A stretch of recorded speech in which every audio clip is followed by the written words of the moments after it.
coisas lá, eu acho que eu vou invadir.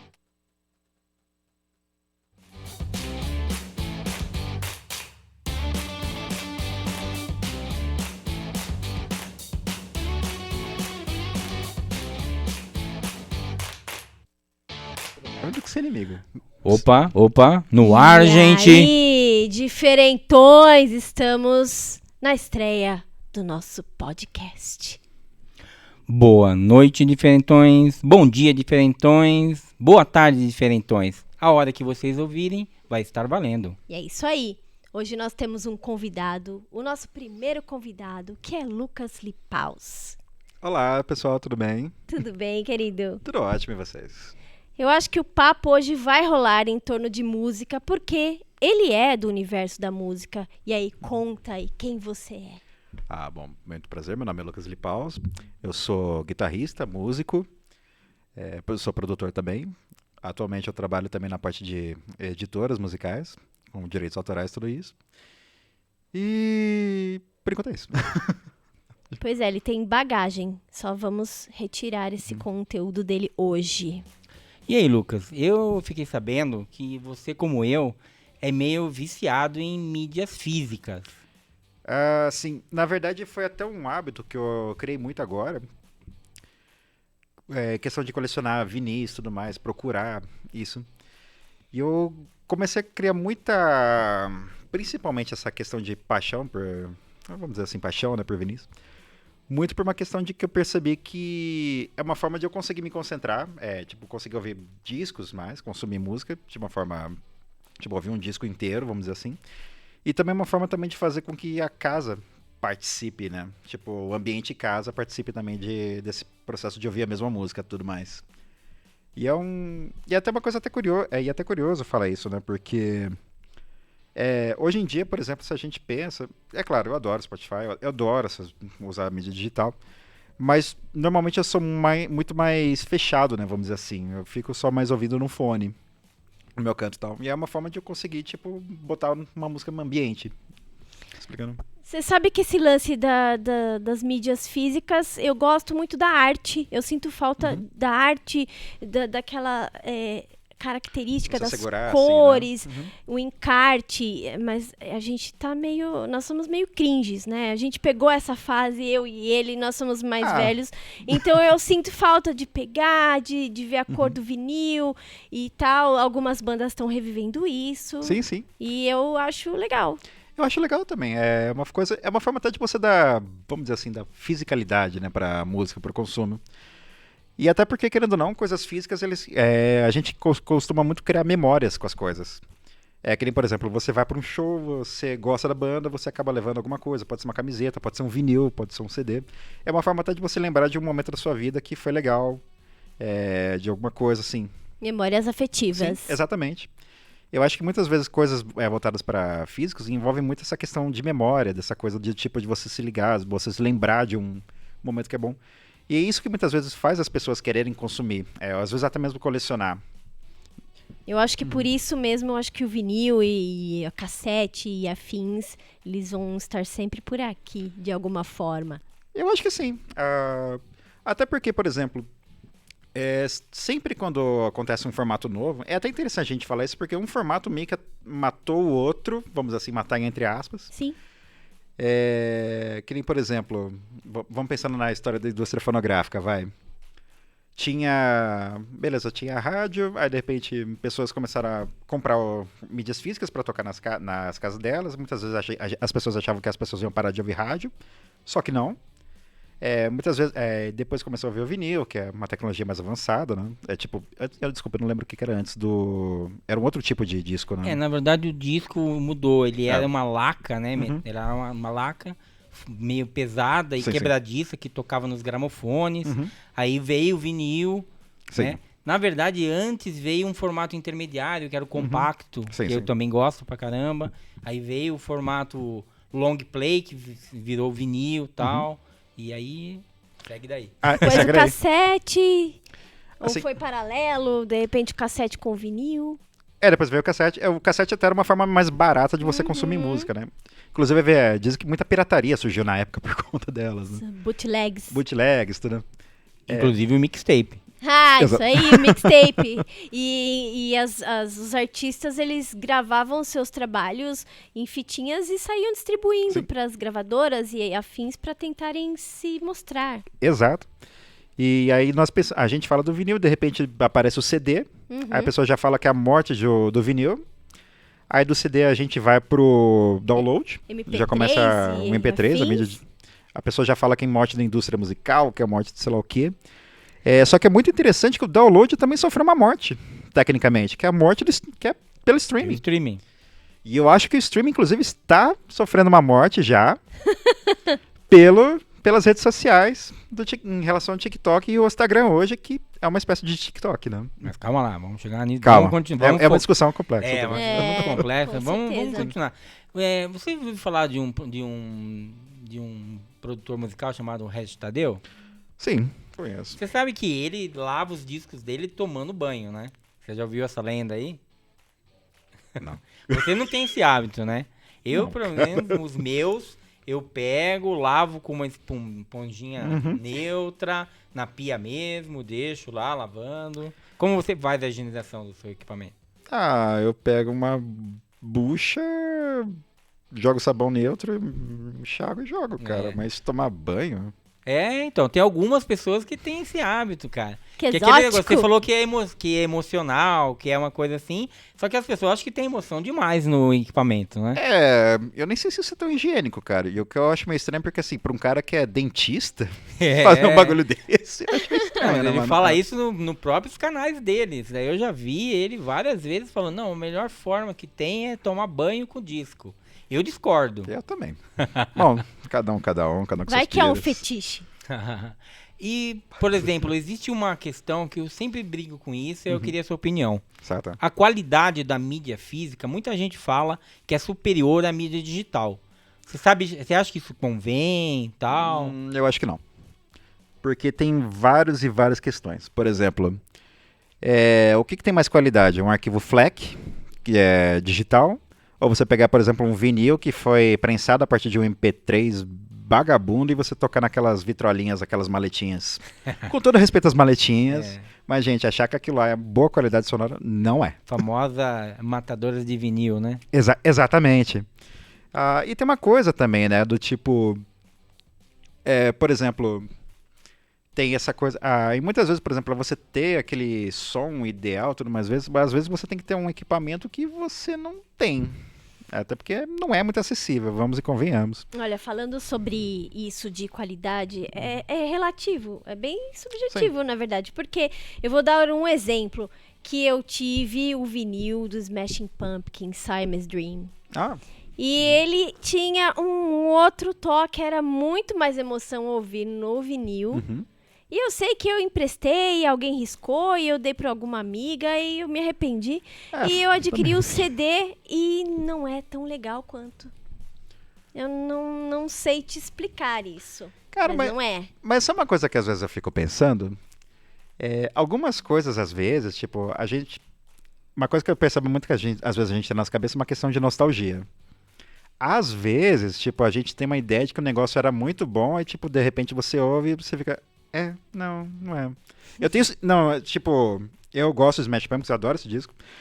Cheio de camadas sonoras, né? Sim. Então, no vinil eu tinha uma percepção de que elas apareciam mais. Eu já ouvi uma explicação, é que eu não vou saber replicar isso, técnica a respeito dessas nuances que apareciam mais no vinil do que no CD. Sim. A gente... Sim, às vezes tem essa impressão, tudo. Mas eu também tenho que levar em consideração. Eu não sei. Às vezes, por exemplo, nessa época digital, muitas vezes a pessoa fazia de uma forma que podia perder informação, tudo mais. É que nem, por exemplo, de MP3, né? O MP3, ele é um arquivo que ele corta muita frequência, né? E hoje, ele até fez sentido na época, né, quando ele surgiu, porque a gente está falando das pessoas baixarem da internet numa época que era conexão de escada. Ou seja, você não podia fazer a pessoa consumir tanta informação. Tanta informação, exatamente. Até para ficar acessível. E isso é uma coisa ótima da digitalização. Tipo, a informação que você tem acesso à coisa. Isso mesmo.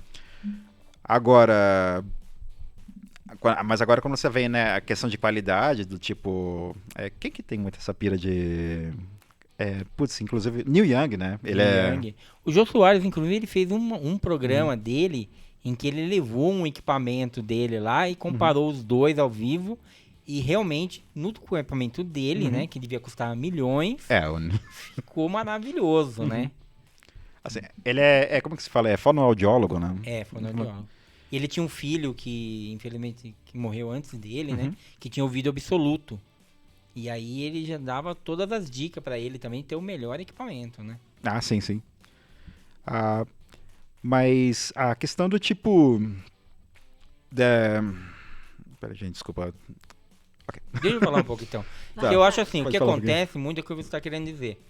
Mas você pode, se você tem um disco quadrifônico, como tem alguns dos Beatles e tal, mas você vai tocar numa vitrolinha matadora de vinil, você não vai absorver nada daquilo. Não, Agora, se você tem, por exemplo, um MP3, que você vai tocar num equipamento JBL de última geração, é capaz de você conseguir extrair dele uma profundidade que talvez tendo o melhor disco não consegue. Então, assim, é tudo um conjunto, né? Sim. A mídia e a forma como você vai... E também o ambiente.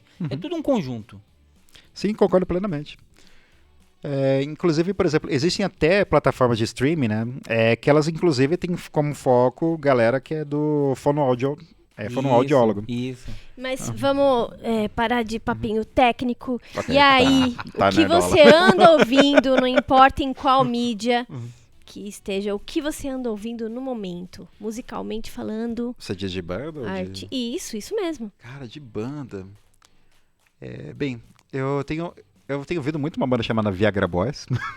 Viagra Boys, acho que eu já ouvi sim alguma coisa deles. Ele gosta também? Olha lá, o Matheus gosta. Isso aí, Matheus, sim. Meu irmão tava no show deles lá recentemente. Ele foi no festival em Portugal que tocou eles. Falou que é animal o show. Inclusive eles vão tocar no Primavera Sound, já fazendo propaganda aqui. Vamos tocar Viagra Boys no mixtape. Boa.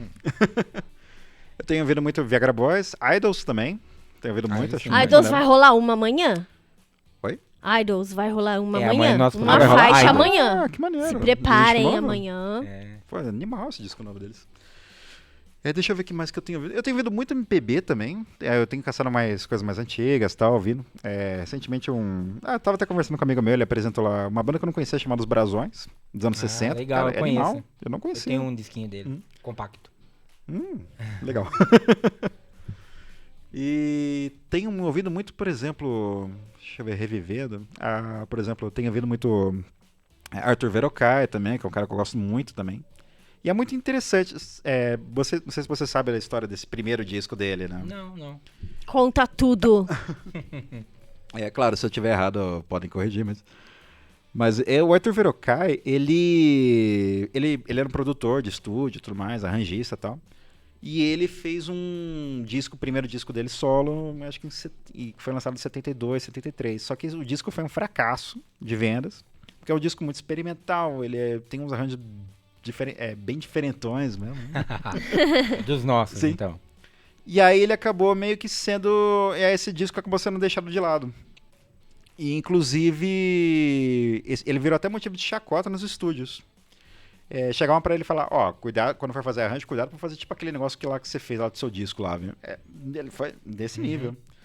Só que por alguma razão, ninguém, não sei explicar como, o disco dele foi parar nos Estados Unidos e muito produtor de hip hop ouvindo, pegou e sampleou várias coisas dele. Nossa, que legal. Sim. Muitos anos 80, 90. O Snoop Dogg, inclusive, tem uma música com um sample dele. Um outro MC lá, produtor, MC de rapper, MF Doom, que morreu recentemente. Né? Tô ligado. Ele sampleava direto, cara, o Verocai. Ele chegou até a morar em São Paulo, inclusive. E o Arthur Verocai, tipo, ele soube disso, tipo, cara, ficou maluco. Maneiro, assim, aquele momento, fiquei feliz, mas por outro também, tipo, eu não tô ganhando nada com isso. Aquela polêmica dos samplers e direitos, etc. Direitos autorais, conexos, blá, blá. E ele tem que ganhar, porque o negócio é dele. E aí ele tá em umas brigas judiciais até hoje, né? Inclusive, mas é muito interessante o quanto que ele influenciou, tipo, uma outra região. A gente tá falando de uma outra cena pra cima da América, né? De outro país, outro... A música é universal, ela cabe em qualquer lugar. Desde que ela seja aceita, ela cabe em qualquer lugar. Eu gosto de ouvir músicas de diversos países, músicas estranhas. Vamos ouvir música grega, vamos ouvir música... sei lá, indiana, eu me interesso muito. Inclusive, procurem nas nossas playlists, temos 2 programas de volta ao mundo com músicas sem inglês e espanhol. Só coisas muito divertidas e diferentes. Outros idiomas que não sejam inglês. E a gente vai fazer outro desse. Aguardem. Mas assim, e é muito interessante assim, como esses efeitos também acontecem ao contrário no Brasil. É o caso, por exemplo, quando a gente fala de funk do África Bambata, né? Exatamente. Miami Bass. A música do cara veio pra cá, de uma certa forma, o pessoal do funk lá pegou, sampleou, transformou... Desculpa, eu não sei muito bem a história da cronologia do funk aqui no Brasil. Mas tem aquela história que ele foi num baile funk, lá ele viu o sample dele tocando, a música dele, o cara se emocionou, chorou.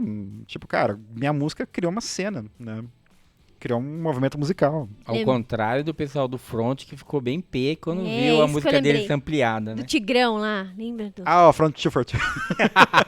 Ficaram bem irritados. Mas por que eles não ganharam dinheiro com isso? Acho difícil, certamente não. Certamente não.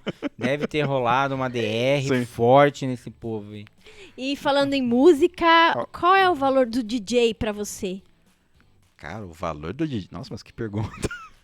Porque muita gente coloca em xeque. DJ não é músico. Como é que é isso?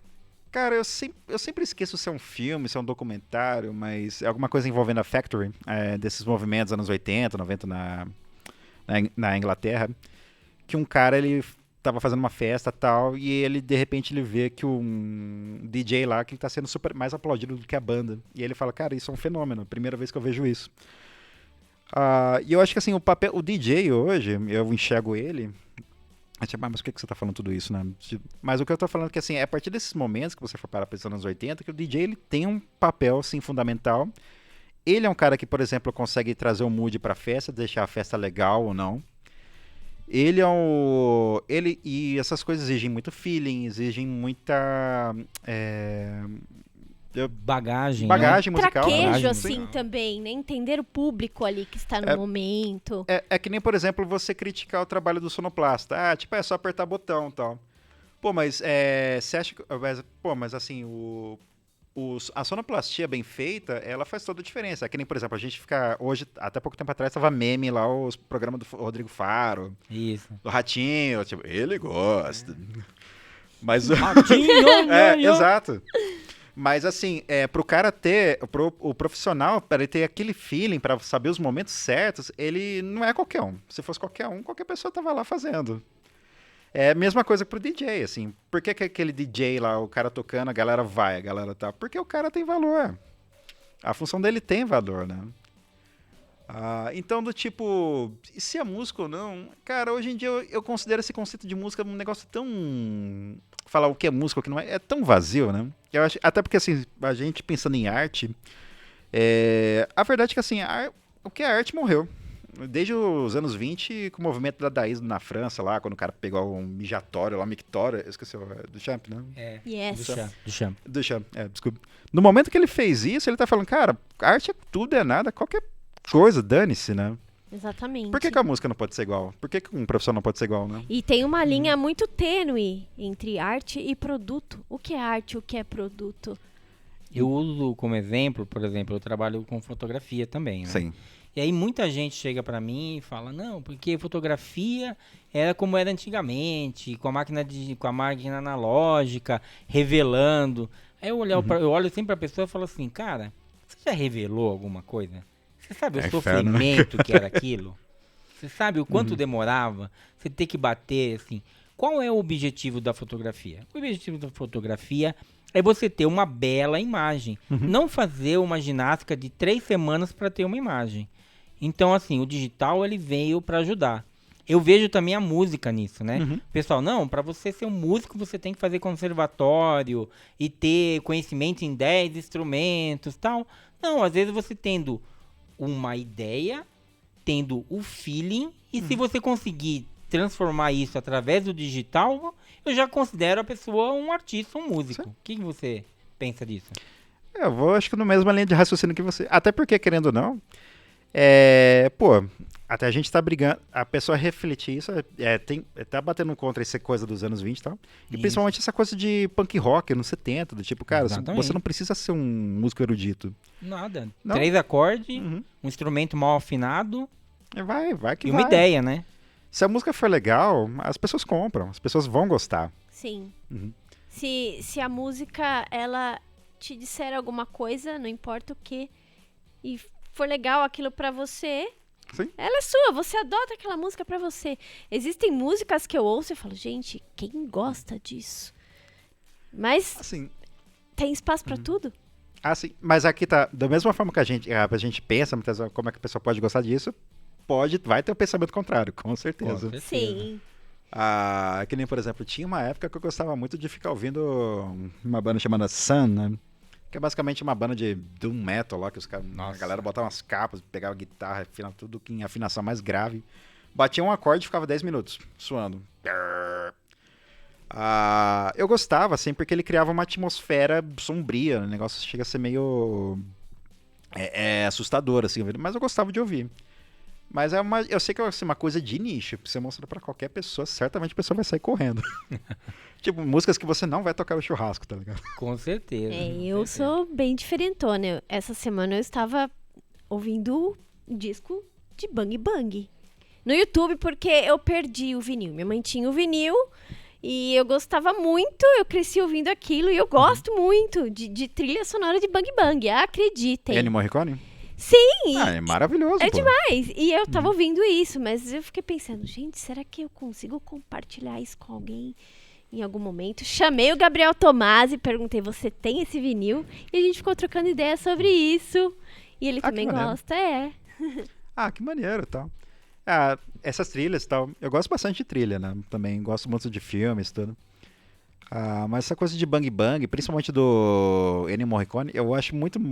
Quer dizer, ele faleceu, né? Mas as trilhas dele, ele conseguia trazer uma sensação épica pra imagem, cara, surreal, assim. Até se você for ver aqueles filmes lá do... como é que é o nome daquele filme? Não é Punhado ele fez o Punhado de Dólares, a trilha, né? Mas ele fez também do... O malvado, o bom, sujo, o bom, o malvado e o sujo. Aquela cena dos três... olhando pro outro, aquela trilha dele crescendo, assim, cara, é maravilhoso ver naquilo lá. Que já fizeram um meme, né? Que tem os três e o gato, né? Exato. E ninguém respeita mais... Gente, ninguém respeita mais nada. Como pode? Tudo vira meme. Até Tudo a vira gente pode meme. virar meme. O meme vira meme, né? O meme vira meme. Já que nós estamos falando de meme, essas coisas, tem que falar, né? Do digital, né? Vamos voltar, assim, falar do digital.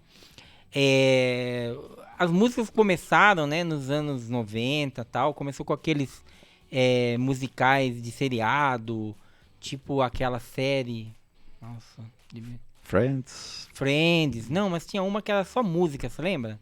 Só musical. Ixi, cara, agora não vou me lembrar agora também, mas assim, mas se tornou assim, praticamente, e agora, com o advento do TikTok, praticamente todo mundo tem uma ceninha, né? Teve uma série que é Umbrella Academy. Sim, vi. Que teve uma guerra de Footloose, imaginária.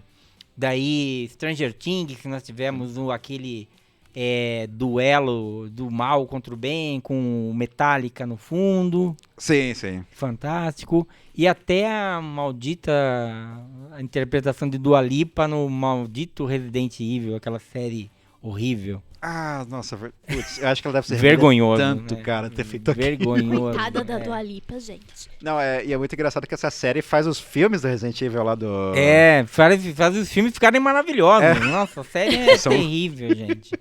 Mas, assim, voltando no raciocínio, assim, como a gente falou, né, que nós tivemos nos anos 70, tivemos aquelas músicas longas, proporcionadas pelo Emerson Lake Palmer, pelo Pink Floyd e outros pessoal. Aí depois Genesis. Veio o punk com The Clash, com Ramones, com o Sex Pistols, que foi diminuindo.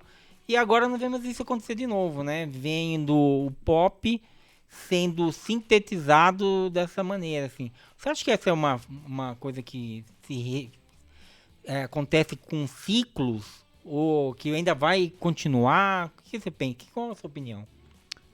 Pera, deixa eu ver se eu entendi a pergunta. No caso, você está falando de uma reciclagem do pop?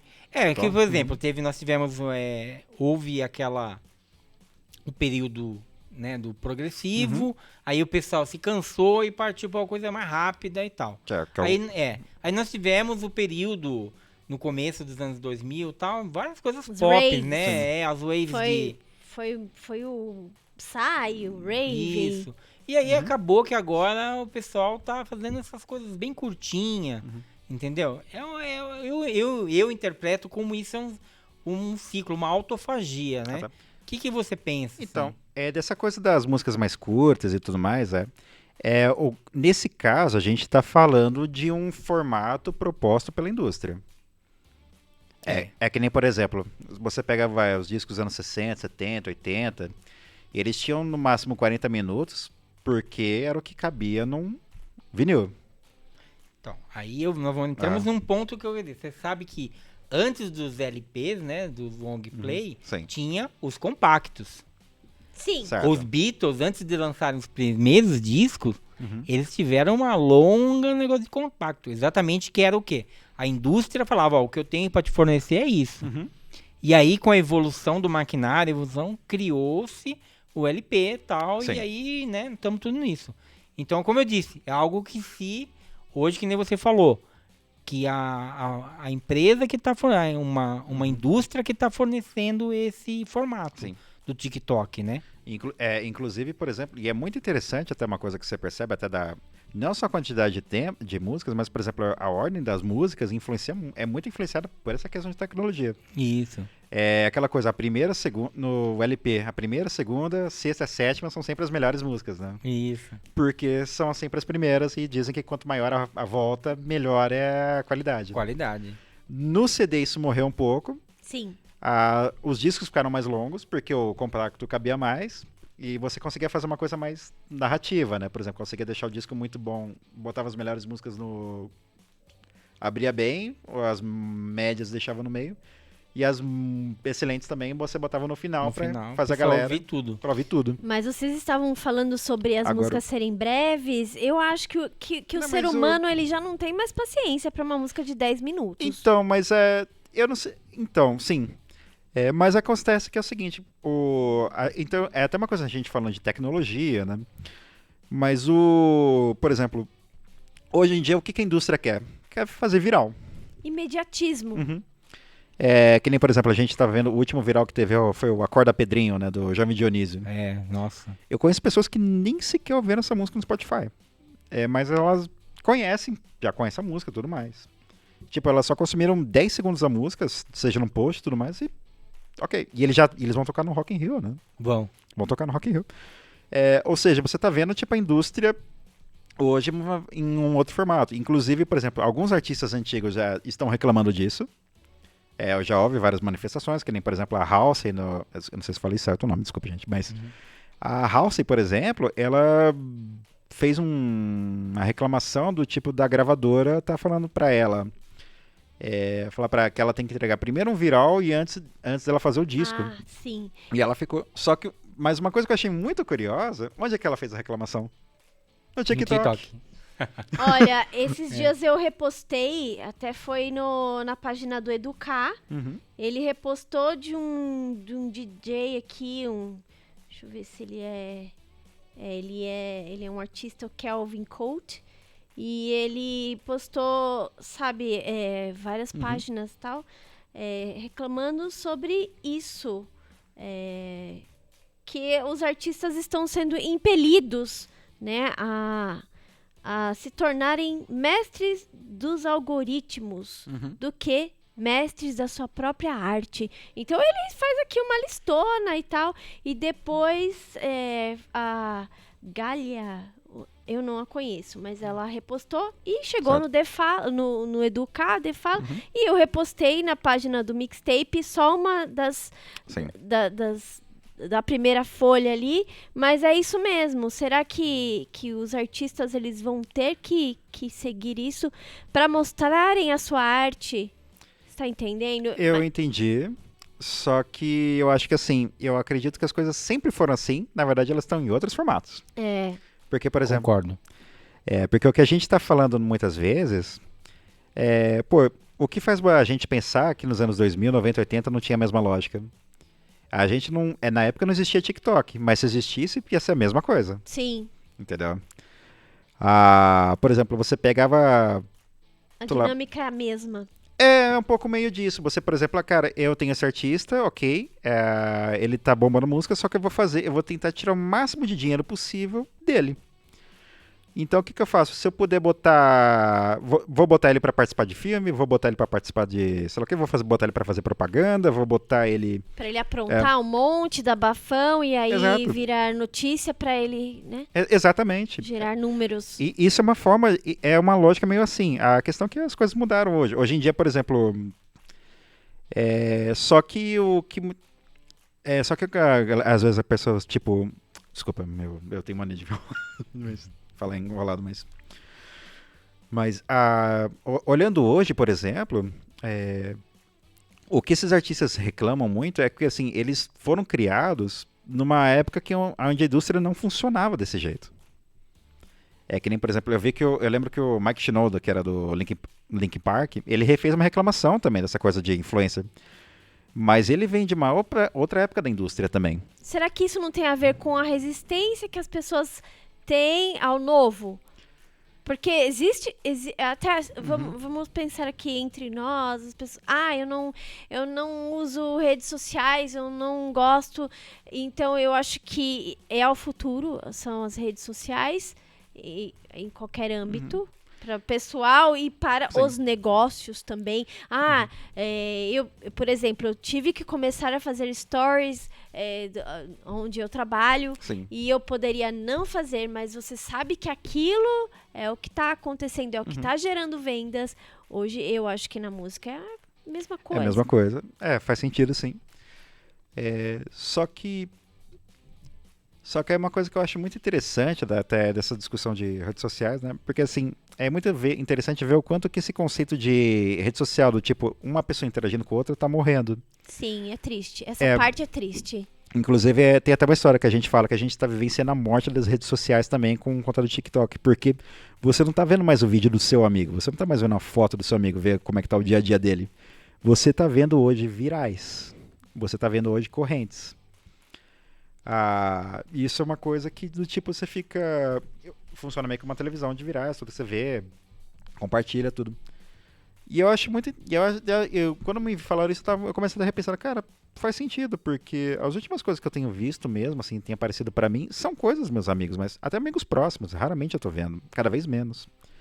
E ainda mais porque, por exemplo, você pega Instagram, o Instagram, ele tem bloqueado cada vez mais posts de fotos. Ele tá querendo que você faça vídeos. Reels. Os Reels. Reels. E para os seus Reels pegar mais engajamento, circular mais, normalmente você precisa fazer o que são as tendências, os trends, né, como falam. Dancinha. As dancinhas, exatamente. E eu acho um negócio tão surreal que, assim, até... Cara, essa coisa de... Isso tá até rolando, por exemplo... E tudo hoje é transmitido no TikTok, inclusive guerra. Você pega, por exemplo, a guerra da Ucrânia, que tá rolando, tem soldado que é TikToker. O cara com fuzil, tipo, dançando.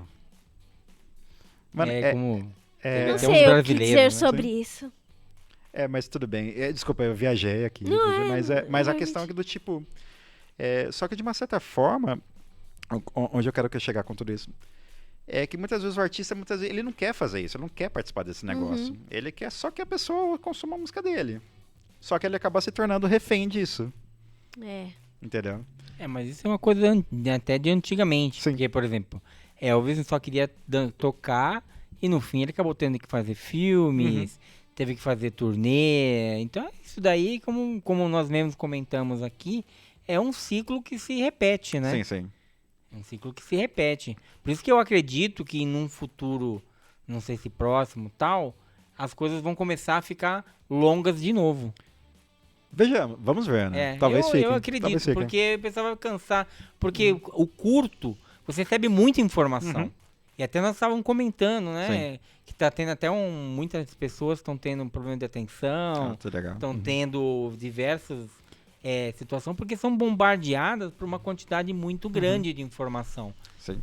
Até, inclusive, isso até afeta, por exemplo, sonhos, sono, tudo mais. Sono, dia de trabalho. Né? As pessoas ficam irritadas porque não conseguem processar.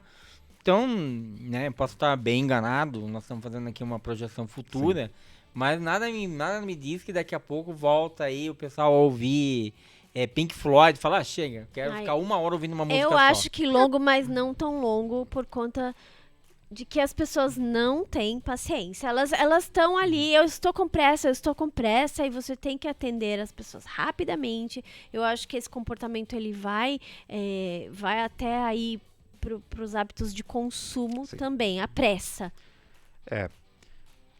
Faz sentido até porque, por exemplo, você está sendo, eu não sei se a palavra é domesticado, mas você está sendo treinado para isso. Doutrinado. Sim. Ok, obrigado. Boa. Doutrinado. Mas aí eu te pergunto, mas quer dizer que então só tem surgido coisa ruim, então, no TikTok? Virais? Eu falo que não. Por exemplo, tem um artista que lançou, um mineiro chamado FBC, que lançou um disco muito bom, chamado Baile, e ele conseguiu viralizar o disco dele, uma das músicas dele, Se Tá Solteira, por viral do TikTok. Olha. Inclusive saiu até uma edição de vinis desse disco dele, que ele faz um resgate do Miami Bass dos anos 80, só que com uma outra proposta, do tipo, não falando de... jogando uma outra proposta de funk. E eu, particularmente, eu acho até que é um dos melhores discos do ano passado. É mesmo? Nesse nível. Olha. Vamos ouvir. Vamos ouvir. E uma outra artista também que se deu muito bem com um TikTok foi a Marina Sena. É verdade. Sim. Eu esqueci o nome daquela música dela que viralizou. Mas não é suposto. Eu não vou lembrar. Bom, tudo bem. Mas... agora de... E também tem artistas veteranos. O Ed Vedder foi pro TikTok. E assim, circulando pelas redes aqui, na página do Mixtape, eu vejo alguns artistas. Olha, me sigam no TikTok. E é isso. Eu acho que as redes estão aí, eles estão se utilizando de todos os espaços possíveis para divulgar o seu trabalho. Assim, é claro, né? A gente falando mal, tipo, então vocês são um bando de velhos ranzinhos aqui, não conseguem... Um pouquinho, talvez. Também, um pouco. Sim. Mas não tanto. Mas assim, é uma coisa boa também, por exemplo. Algumas coisas. O fato de você, por exemplo, o artista hoje conseguir conversar diretamente com um artista é uma coisa ótima. Ele não precisa... hoje em dia, o independente ele ser muito mais acessível comparado aos anos 90 para trás. Eu sinto isso. Eu tenho contatado artistas daqui do Brasil e da gringa também pelo Instagram e recebido respostas, assim. Essa aproximação do artista é meio fascinante, eu acho. Sim. Até isso proporcionou nosso contato com a Fernanda Takai, né? Fernanda Takai, maravilhosa.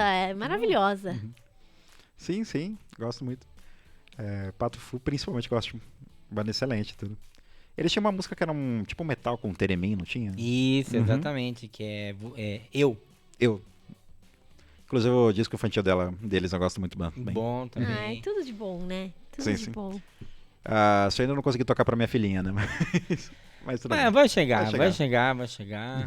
Passou criança, acho que tinha uma banda chamada Grupo Rumo. Não sei se você lembra. Conheço. Eles faziam trilha pro Castelo Rá-Tim-Bum, não faziam? Isso, exatamente. Era bem legal. Cara, mas é muito doideira essa coisa a gente tá falando de programação de TV Cultura dos anos 90, porque você pega todos os artistas, era tudo galera da vanguarda paulistana, né, cara? Isso. O pessoal da turma do Arrigo lá e aquela turma toda. Arrigo Banabel, Abujan lá, com as Mulheres Negras. Mulheres Negras é tudo, gente. Ouçam Mulheres Negras. Procurem, fantástico. Vocês vão se divertir. Sim. A gente tocou uma. Tocamos Sot Tele. Isso mesmo. Muito legal. Foi numa playlist nacional. Música daqui. E vão procurar mais. No Linktree do nosso Mixtape, temos lá todas essas playlists. Música daqui. Procurem essa lista. Mas assim, é ótima essa parte de tecnologia. Mas agora, Aí vem um momento... Não, agora eu vou fazer crítica. Critique. Sim. Mas uma coisa que me incomoda muitas vezes é que eu sinto que às vezes muitos artistas, não vou falar todos, claro, mas eu vejo que às vezes existe tanto uma necessidade de você estar na tendência, no trending, que você acaba fazendo coisas pra ficar nele. E aí você acaba até se limitando artisticamente. Descaracteriza Um pouco, sim. Sim. Não que isso já não existisse nem na gravadora, mas assim, a gente tá falando de mais aquela coisa. Na época que, por exemplo, para você gravar um disco, você precisava de contrato de gravadora. E você tinha que arranjar o triplo do que era aquele contrato, né, que você fez com a gravadora.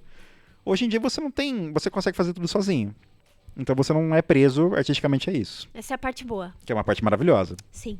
Isso desde o comecinho dos anos 2000, a Lily Allen mesmo, com o MySpace, várias bandas naquela época, eles foram se jogando. Assim, inclusive até, por exemplo, eu sou um artista, eu comecei tocando no final dos anos 2000, né? Eu peguei essa fase do tipo de internet, eu comecei a me envolver com música nessa parte de envolvimento com internet, do tipo descobrir internet, que você pode descobrir bastante coisa, até que foi nessa época que eu comecei a conhecer post-rock, shoegaze, que é o tipo de música que você não quer conhecer, tipo, no seu dia a dia, se não fosse pela internet, né? Então a gente é do mesmo rolê, né? Exato. Então eu gosto do que você ouve. Sim, sim. Então, agora falando de conhecer e tal, não sei o quê, você tem uma bagagem, você trabalha com música. Sim, sim. Né? Poderia falar um pouco de como é isso, o que te levou... E eu sei que você tem uma história aí que eu gostaria que você contasse também. Conta, dá o seu currículo aí, das bandas, etc. Cara, na verdade, assim, eu comecei a ter banda aqui em Indaiatuba mesmo, quando tinha uns 15 anos e tal. E aí, por conta dessa coisa de internet, desse boom, né, de descobrir selos, blogs e tudo mais, eu acabei descobrindo, um nicho de amigos, a gente acabou descobrindo, tipo, post-rock, shoegaze, a gente começou a fazer bandas desse estilo estilos musicais. Que, inclusive, uma das bandas, na época se chamava Grey Strawberries, e uma outra banda que eu fiz lá com mais 2 amigos chamava Soma e tal. E assim, foi legal. A gente conseguiu faz showzinhos, compartilhava muita informação, tudo. E foi a partir desse momento também que uma coisa muito interessante que aconteceu. O Luiz, que tocava na Grey, o baterista, ele conheceu uma outra banda via MySpace, chamada Harold, que é uma banda que ia tocar futuramente, mas calma, já a gente chega lá. E ele fica muito amigo de um cara chamado Elson, que toca baixo nessa banda. E eles trocando ideia, eles perceberam que existe muitos tipos de banda desse mesmo nicho no MySpace. Então eles acabaram tendo a ideia de fazer uma espécie de selo digital. Que seria futuramente chamada Synewave. E aí, que foi basicamente um selo digital, que tipo, tinha uma ideia uma coisa bem punk, assim, que era basicamente, cara, a gente é um selo, a gente vai pegar seu disco, vai ajudar na divulgação e tudo mais, porque a gente quer criar um nicho disso. E aí foi uma coisa muito legal, que a Synewave, ela deu origem, por exemplo, ideias de origem para vários e vários selos no Brasil inteiro. É que nem, por exemplo, você pega a Balaclava hoje, produzindo um festival, eles começaram como selo, inclusive eles conheceram a Synewave e tiveram a ideia a partir da Synewave. Ou, por exemplo, a Power Records, né, que hoje é um selo voltado praticamente para mulheres, né, de bandas feministas, também foram nessa pegada. Inclusive o Maxilar. Maxilar, isso que eu ia falar. A origem pode não ser diretamente. Sim. Mas indiretamente é.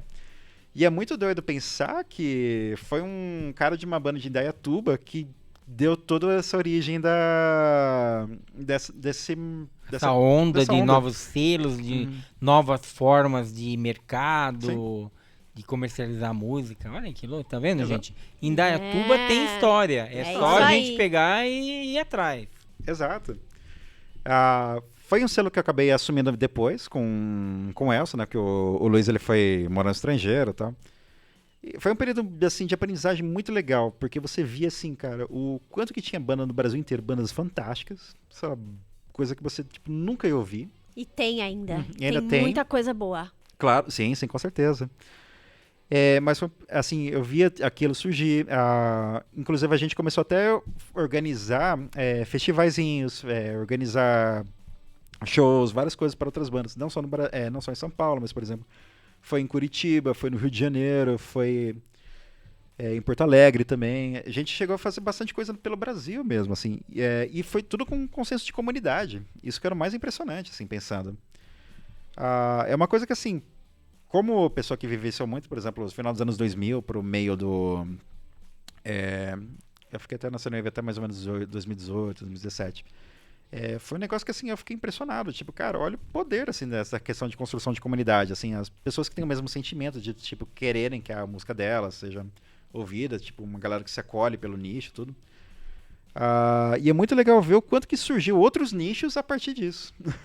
Sabe? Mas aí de banda, por exemplo, eu acabei conhecendo o Elson também. Futuramente ele acabou me chamando pra tocar na banda dele, da Harold. Acho que eu lembro dessa época, sim. E uma coisa muito doida que aconteceu na Harold, né, quando eu tava, foi que a gente recebeu um convite muito inusitado pra abrir o show do The Cure em 2013, cara. Abriu o show do The Cure, cara. Sim, conheceu o Robert Smith e tudo mais. Nossa, que legal. E qual foi o evento? Que emoção. Cara, foi um show no Rio de Janeiro, no HSBC Arena. A gente foi... Nós fomos lá, pegaram a van, mandaram a gente tudo. Mas uma coisa que eu achei muito... Eu já gostava do The Cure. Eu passei a gostar muito mais depois desses dias. Porque a gente tava lá no camarim, beleza de boa, tipo, inacreditado, assim. Pra você ter noção o nível da minha banda, pediram pra gente rider de camarim. A gente não sabia o que era isso. Aí a gente procurou no Google, rider de camarim. Aí, a gente viu o primeiro, que era do Leone. Pegou, copiou, mandou. Tá certo. Tá valendo. E tanto que a gente até tirou sarro, né? Porque, tipo, sei lá, tinha 12 pessoas com a gente na equipe e a gente mandou pedindo 8 cervejas, porque deu Ctrl-C, Ctrl-V, literalmente. Mas, e a gente de boa, ela tá conversando, batendo papo, super animado. Aí, de repente, chega um cara carecão, assim, meio sério, assim, batendo na porta do caminho. Excuse me. Aí entra um cara, tipo, baixinho, com o cabelo todo alto, aracnídeo. Assim, aracnídeo, com maquiagem. Ai. Cara, é homem. Eu acho que eu morreria. Nossa, que legal, gente. Cara, a gente... Sabe quando você fica, tipo... What? É ele mesmo, cara? Ele tá mesmo? aqui. Ele colou, começou a cumprimentar, foi super simpático, conversou com a gente, tudo. Gente super acolhedor mesmo. Isso foi uma coisa muito legal dele. Aí ele saiu, mandou champanhe, mandou vinho lá pra gente. O Elson tem até hoje a garrafa. Olha, que legal. E você não deu uma garrafa de pitu pra ele não, né? Não, a gente... Cara, não. A gente tinha toda de balaleca. Não, mentira, balaleca não, é Sabatina. Já menos... Não, Sagatiba, desculpa, falei errado, Sagatiba. Só que ele recusou. Ele falou, cara, da última vez que eu vim pro Brasil, me deram uma garrafa de pitu, tomei cachaça, passei mal pra caramba. Então eles não iam ser revolucionários. Não, já tô velhinho, já tô mais velho, né, cara? Espírito jovem, já não tá tanto. Nossa, os shows deles são incríveis, né, cara? 2 horas de show... Não, e é o mais impressionante, eles têm repertório, Tem repertório e eles não se recusam a tocar nada, né? Não. É incrível. E o show de São Paulo, cara, foi o momento que a gente foi trocar mais ideia, assim, no final do show, tudo. E eu tava bêbado, né? Eu toquei bêbado, né? Quem mandou tomar pitu? Exato. Quem mandou? Mas é aquela coisa, né? Tipo, cara, eu ia... Até então, na minha vida, eu tinha tocado, sei lá, era 100 pessoas, era muito. De repente, eu ia tocar pra 30 mil. E como banda de abertura, né? Olha. E aí eu enchi a cara e tudo mais, fiquei maluco, assim, subi lá no palco, toquei lá, quase quebrei a guitarra. Mas foi divertido, tá?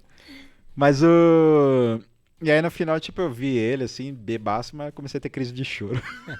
Até eu, sóbria, teria. Mas é uma coisa, assim, o The Cure, ele é um ponto que sempre dá no mixtape. Porque a Fernanda Takai também abriu pro mixtape. Pro The Cure. Também abriu pro The Cure. Nossa, eu não sabia disso, não. No Hollywood Rock. Que foda. 94, eu acredito. Que maneiro isso. Não sabia, não. Olha, eu tenho uma coisa comum com a Fernanda Takai, cara, que legal. Você viu só? E o mixtape interlaçando tudo isso, gente. Mixtape, gente. Mixtape. Que maneiro. Isso aí. E aí, mas o que é muito doido, eu tive uma crise de choro quando eu vi ele, tá? Comecei a tentar falar inglês. Eu não sei, meu inglês é ruim hoje, imagina na época, era pior. Aí eu comecei a falar, qualquer coisa, bêbado. nervoso, ele olhando com uma cara de meu Deus, o que eu faço? Não é que o cara me dá um abraço e fala, hey boy, don't cry. Ele disse isso. Ai, gente. E beleza, foi o dia mais legal da vida. Acho que ele tá acostumado com essas reações.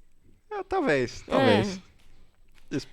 E vamos falar um pouco dos festivais que você promove, das ações. Sim. Você diz, na Sunwave, cara, por exemplo, na época, a gente fez uma das coisas mais legais que a gente fez na época em São Paulo, a gente tinha feito uma festa com 3 bandas, num lugar que, eu não sei se está aberto hoje, o Zé Carniceria, que tocou uma banda chamada... eu sei, que eles tinham um negócio de venda que chamava Caos também, que era uma loja, que era o... Não, acho que o Zé Carniceria, não, no caso, antes, era um lugar que... Quando eu fiz, na época, perto que era um açougue que virou um bar. Isso, exatamente. Só que esse açougue era na Augusta, né? Aí ele se mudou, e aí quando eu fiz, ele já tinha se mudado perto do Lago da Batata, lá em São Paulo, né? Ficou então um lugar maior. No outro. Entendi. E, cara, foi uma das festas mais legais, assim, que a gente fez. Tipo, a gente botou uma banda chamada Macaco Bong pra tocar lá. Conheço, muito boa. Botou uma outra banda de metal chamada Rui, também que é muito boa. Rui. Essa eu não conheço. Tudo bem. E uma outra banda de pós-rock de Porto Alegre chamada The Tape Disaster. Esse eu já ouvi, cara. Já ouvi. Já ouviu? Já ouvi. Legal. Já ouvi. E assim, foi uma festa. E foi uma festa, cara, que lotou a casa. Eu fiquei feliz pra caramba. Assim, a gente ficou... Obviamente, mas... E era muito legal ver o quanto que... Uma coisa que eu prestava muito... Comecei até a prestar atenção na época, assim, o quanto que merchan é uma coisa essencial pra banda.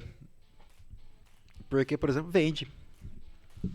A postura profissional da banda, por exemplo, quando a gente pede o kit press, a prontidão, fotos, e isso é postura, que é preciso ter.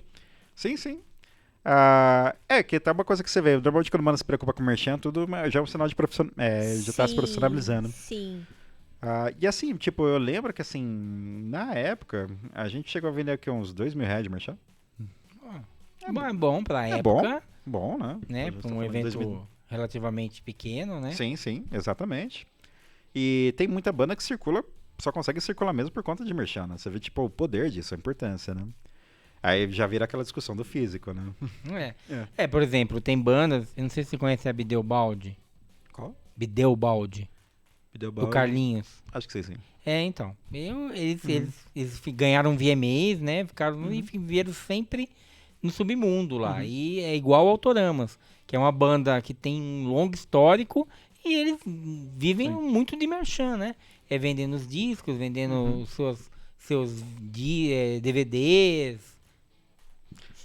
Oi? Tá batendo na mesa. Não tô não. Não, eu tenho. Aqui, ó. Desculpa, gente.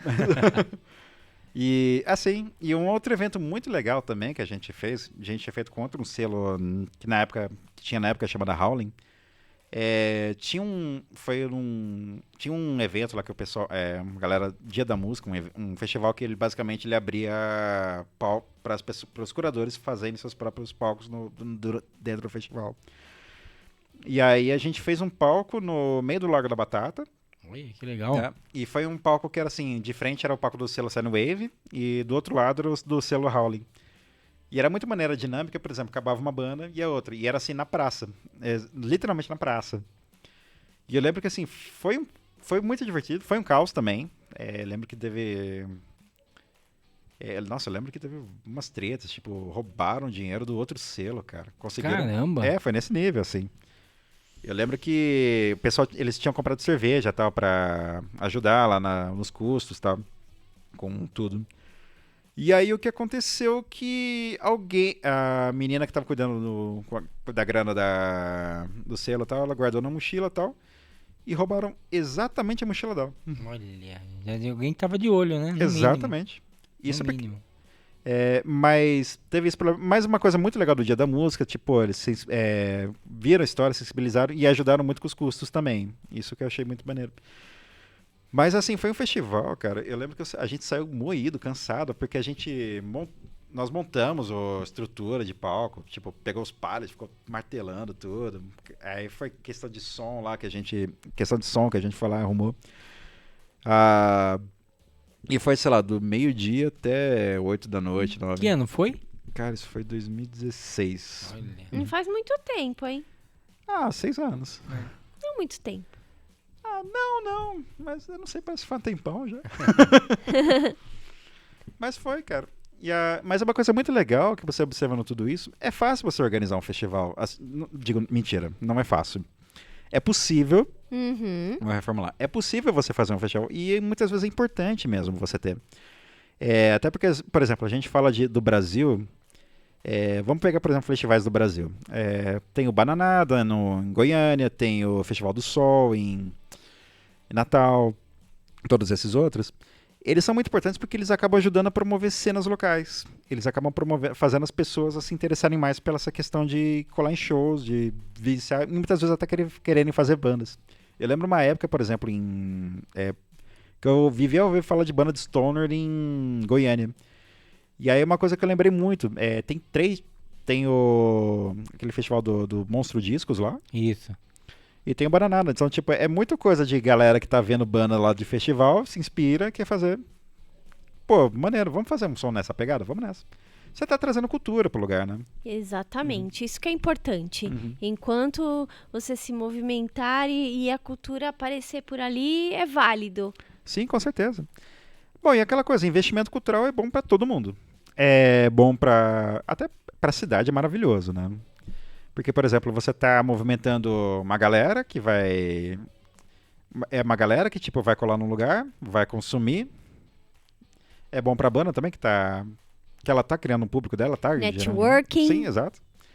E todos os comércios em voltas, né? Que nem, por exemplo, pensa naquele cenário. Pô, a pessoa vai você vai viajar, você vai pra um lugar pra ver um show. Você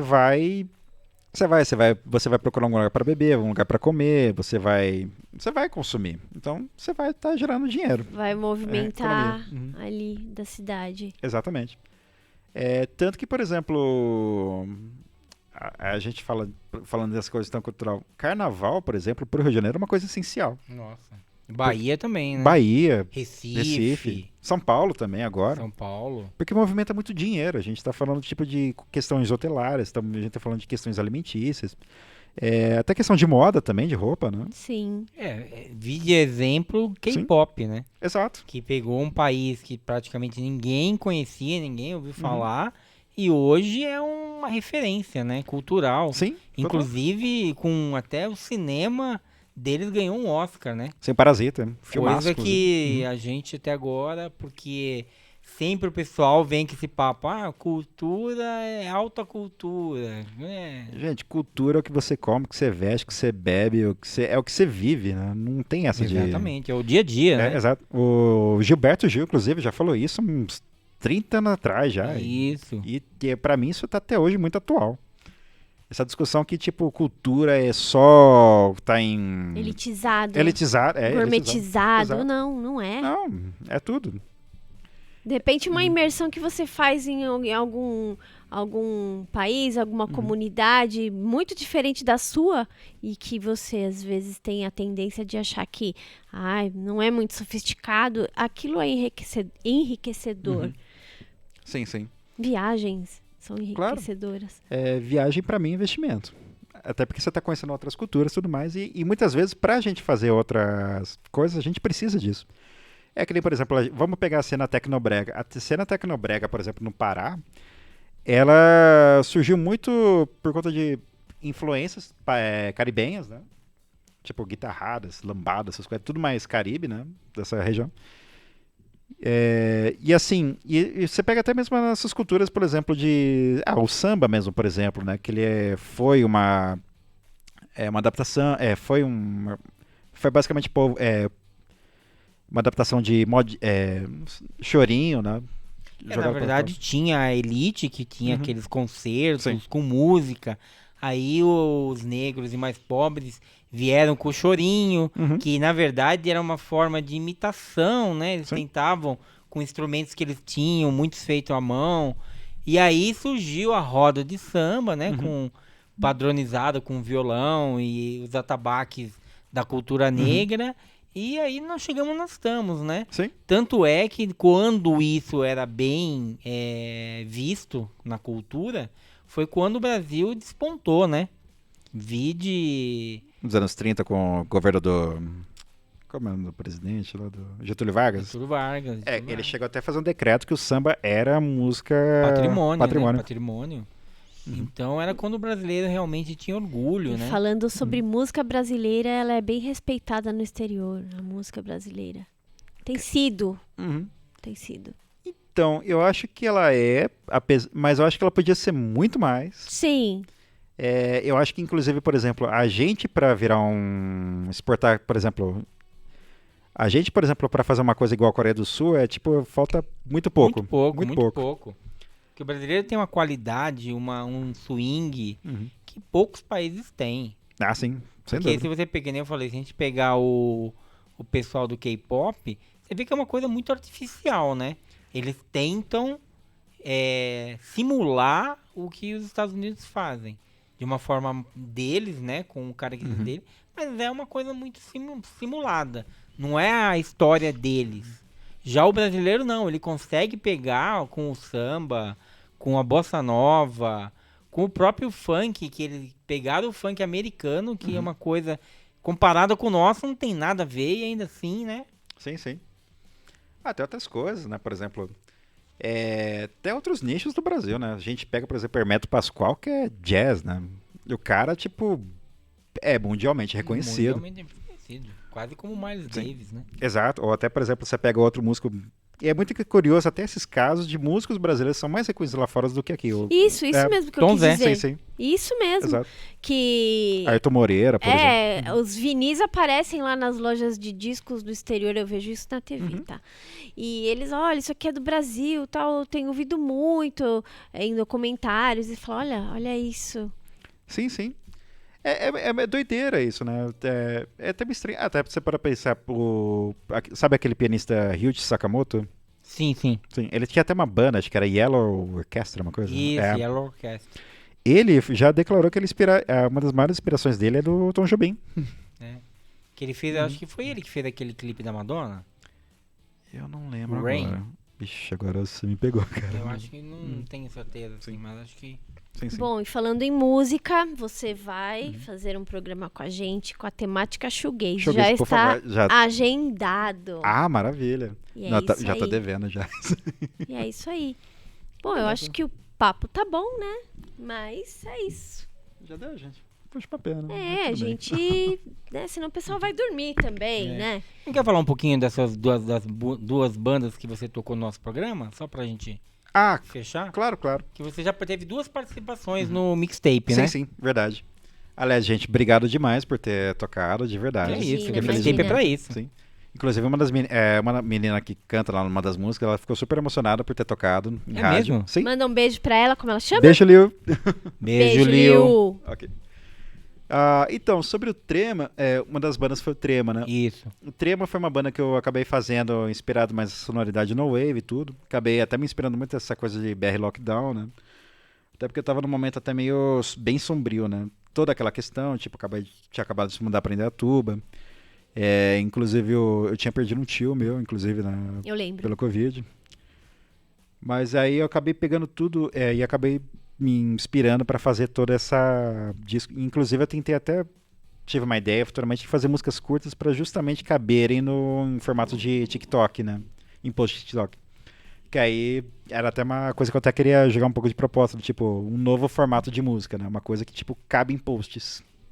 Válido. Por que não? Assim, é aquela coisa, você não precisa ouvir o disco. A minha forma de querer dizer, tipo, cara, você não precisa abrir um Spotify, abrir um outro site para você ouvir minha música. Você pode ouvir minha música inteira no próprio post que você está conhecendo ela. Eu lembrei do Serapicos, o Serapicos que ele tá lançando, olha, a página deles é Serapixels, com X, ele tá lançando essas musiquinhas curtinhas, assim, contando historinhas, vídeos, eu acho sensacional, a gente vai tocar loguinho mais uma deles. E a outra banda que é Hollow Sounds, né? Essa banda, inclusive, eu tinha feito com um outro rapaz lá, o Bruno Palma, que ele toca numa outra banda chamada Twin Pines, agora em outra, Frescobol. A gente chegou a fazer um EP junto, meio showgaze, anos 90 e tal, só que a gente até ia fazer mais coisas, mas acabou a gente deixando na geladeira, por aquelas coisas da vida mesmo, que a gente vai tipo, ter que dar uma pausa, tipo, cara... Stand-by. Exato. Preciso fazer outras coisas, mas... Quem sabe um dia a gente não faz uma outra coisa nova, né? Isso aí. Porque foi bem... A repercussão foi bem positiva no programa. Algumas pessoas até comentaram. Foi bem legal. Pô, que maravilhoso. Tem classe. Tem classe. Principalmente o Hollow Sounds, eu acho... Hollow Sound é o nosso predileto. Eu me identifiquei bastante com o som. Bom, mas acho que é isso, né? O papo tá bom mas a gente... Gente, eu acho que é o nosso primeiro. Eu espero que vocês gostem. Demos o nosso melhor. Semana que vem tem de novo, tá? Queria agradecer aqui a presença do Lucas, que eu acho que ele trouxe histórias bem legais pra nós aqui, né? Pra ver que em Indaiatuba, entendeu? Tem bastante cultura, tem bastante coisa nova aqui pra gente curtir, né? Cláudia? Exatamente. E a proposta é trazer pessoas interessantes com seus contextos, histórias e repertórios. E a gente vai trazer pessoas que nós conhecemos ou vamos conhecer e todo mundo vai compartilhar juntos o conteúdo. Isso aí, Rádio Jornal, mais forte do que nunca. Ouçam a gente no programa Mixtape. Amanhã às 22 horas, domingo também às 22 horas, reprise aqui na Rádio Jornal. Sigam a gente na rede social, @programa Mixtape, onde vocês vão... Mixtape.radiojornal, @. Ele sempre esquece, tá? Lá você vai encontrar o nosso Linktree e lá vocês vão poder ouvir 1 ano e meio de programação. Tem muita coisa legal, inclusive as bandas do Lucas aqui. Isso mesmo. Então tá, pessoal, beijo grande, valeu. Acabou. Acabou.